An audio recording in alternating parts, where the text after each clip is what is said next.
Parce qu'il y a aussi des violences faites aux hommes, à travers nos agissements, à travers nos actions envers les hommes.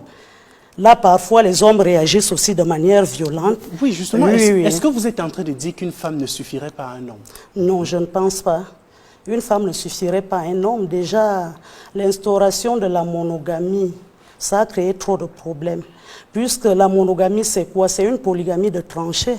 Parce que pour la monogamie, qu'est-ce qui se passe? Il y a une au-dedans et plusieurs à l'extérieur. Donc, quel qu'en soit le cas, où est-ce qu'on soit, même dans quel, je ne sais pas, tous les hommes sont polygames. Il y a cette polygamie de tranchées. Il y a toujours une femme quelque part dans l'ombre qui tire les ficelles pour déchirer le ménage.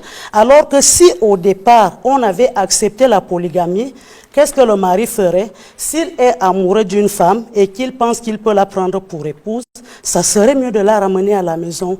Et puis les différentes femmes, comme je l'ai dit au départ, les chefs de département, les chefs de structure, chacun aurait des rôles spécifiques. Cet ensemble-là produiront donc, je pense, l'éclosion de la famille. La famille serait rehaussée et il y aura même moins de problèmes. Parce que qu'est-ce qui se passe? Ces femmes au dehors, c'est la conséquence de cette monogamie qui voudrait qu'une dedans, plusieurs à l'extérieur.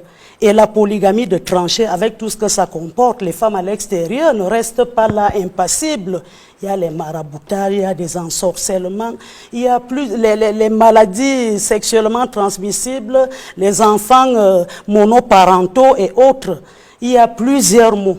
Donc, c'est dû au fait que la femme veut être dans un foyer monogame, oubliant qu'elle aussi, elle reçoit des chocs par rapport à tout cela.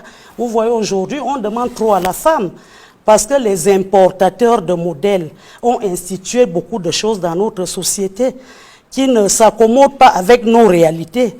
Donc, moi, je pense que pour ce mouvement, c'est un mouvement qu'on doit intégrer dans notre société africaine. Moi, je suis fan, ce peuple de l'Afrique centrale qu'on trouve au Gabon, en Guinée équatoriale, au Cameroun et au Congo. Oui. Nos ancêtres, depuis la création, nos ancêtres ont trouvé la nature et ils ont quitté cette nature, la nature est restée imperturbable. Bon, quand ça ne va plus, je crois qu'il faut regarder dans le rétroviseur, faire une marche en arrière. Moi, je pense que ce serait mieux que nous soyons tolérantes, nous les femmes, laisser nos maris prendre d'autres épouses.